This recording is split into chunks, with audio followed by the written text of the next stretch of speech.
मामी को शहर की आदत थी तो उन्हें अभी खेत में काम करने की बिल्कुल भी आदत नहीं थी। वे दिन भर अकेली ही रहती थीं। यह बात गर्मियों के दिनों की है, जब मैं कॉलेज की छुट्टियों हो जाने के कारण फ्री था और अपने गांव वापस आ गया था। दरअसल मुझे गर्मी जरा सी भी बर्दाश्त नहीं होती थी, तो घर में मुझे बड़ी गर्मी लगती थी और मेरी पढ़ाई भी कुछ नहीं हो पाती थी। ऐसे ही मैं एक दिन गर्मी में घर पर बैठा था, तभी मामी कुछ काम के लिए हमारे घर आईं। उन्होंने मेरी परेशानी समझी और मुझे अपने घर पर पढ़ाई करने आने को कहा। उनका घर काफी बड़ा था और उनके घर एक नीम का पेड़ भी था, जिससे उनके घर में काफी ठंडक रहती थी। मैं उनकी इस बात से राजी हो गया। उनके जाने के बाद 10 से 15 मिनट बाद में उनके घर की ओर चल पड़ा। उस दिन रविवार होने के कारण उनके बच्चे दोपहर की धूप की वजह से कमरे में कूलर के सामने सो रहे थे। मैंने एक चारपाई ली और नीम के पेड़ के नीचे बैठकर पढ़ाई करने बैठ गया। अब ये मेरा हर दिन का रूटीन हो गया था। मैं उनके घर में काफी घुल मिल गया था और मुझे ये बात समझने देर नहीं लगी कि मामा मामी के बीच कुछ अनबन है। मामी मुझसे हर रोज बात करती थीं। मेरी उनसे काफी अच्छी दोस्ती हो गई थी। एक दिन की बात है, मैं पढ़ाई करते करते वैसे ही चारपाई पर सो गया। पता नहीं कैसे, पर मेरे खड़ा हो गया। मैं उस वक्त गहरी नींद में था, पर जब मेरी आंख खुली तो मैंने मामी को मेरे पैरों के पास देखा। वे मेरे वाले भाग को घूरे जा रही थीं।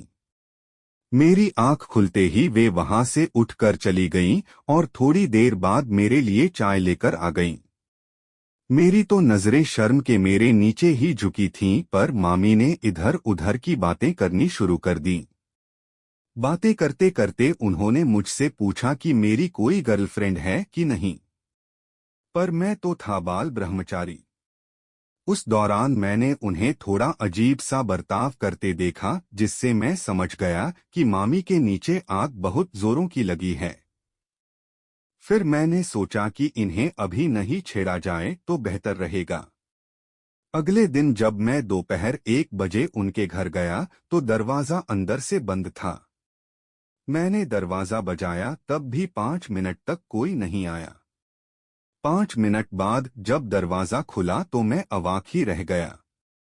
मामी एकदम मस्त नई ग्रे कलर की साड़ी में एकदम मेकअप करके तैयार थीं।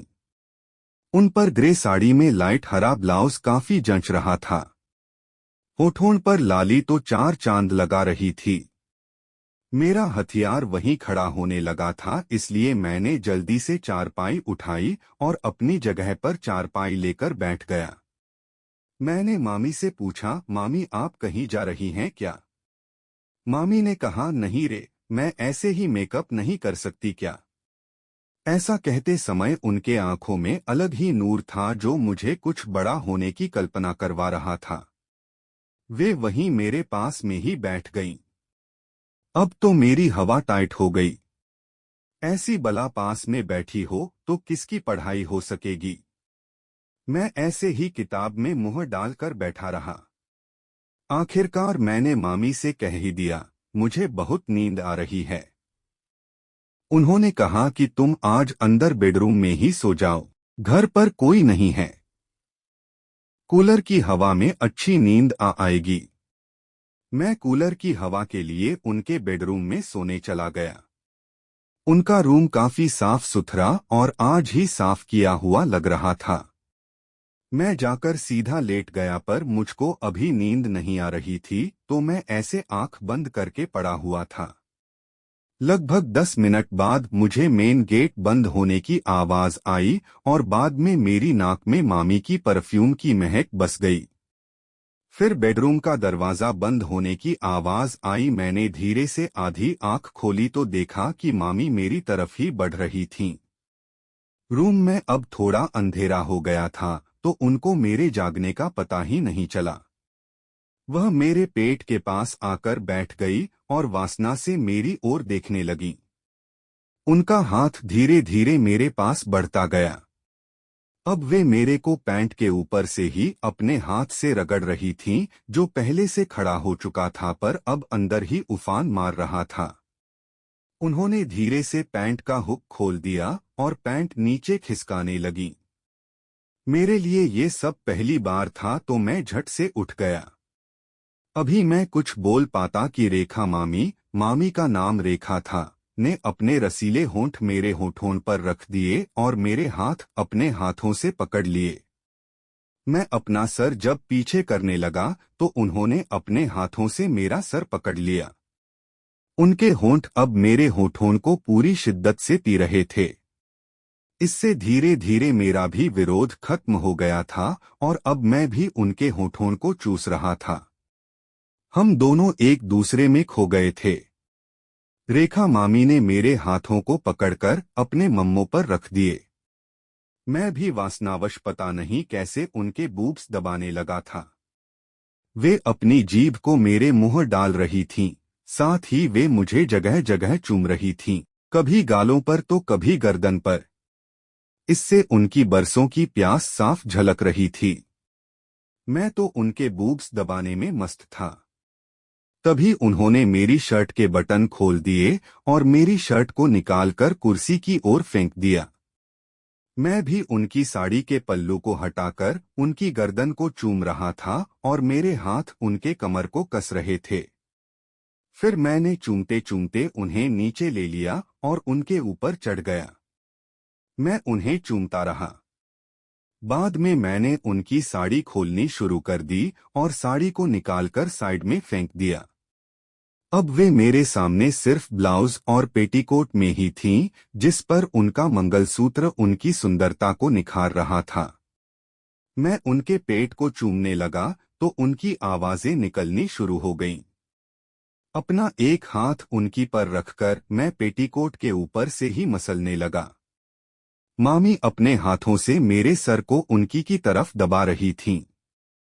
मैं पेटीकोट के नीचे अंदर सर डालकर की तरफ बढ़ने लगा। वे अपने पैरों से घोंसली को ढकने लगी थीं, पर जैसे तैसे मैं उनकी घोंसला के पास आ गया। अब मैंने अपनी जीभ उनकी घोंसला पर रख दी और उसे सने लगा। थोड़ी ही देर में मामी को भी मजा आने लगा। वे भी मेरे सर को ऊपर से दबा रही थीं और कामुक आवाजें निकाल रही थीं। आह, एह। अब तो उनकी से पानी भी निकलने लगा था।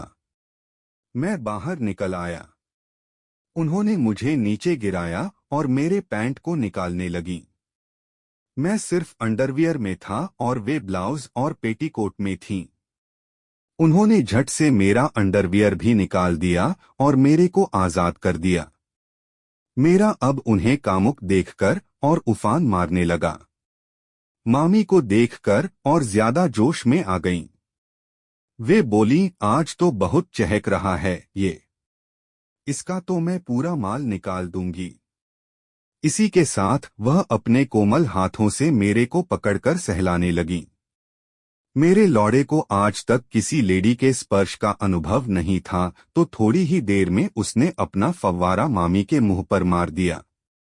इस पर मामी जोरों से हंसने लगी। मुझे पता था कि तेरा यह आज पहली बार है, फिर भी तेरा बहुत देर तक टिका रहा। ऐसा कहकर वे फिर से मेरे ऊपर चढ़कर मेरे होठों को सने लगी। उनके बूब्स मेरी छाती अब छूने लगे थे, जो मुझे अलग ही एहसास दे रहे थे। मैं उनके बूब्स को कपड़ों की कैद से आजाद करने लगा। उनके ब्लाउज का हुक खोल दिया और उनका ब्लाउज मेरी छाती पर गिरा और साथ ही में मामी भी।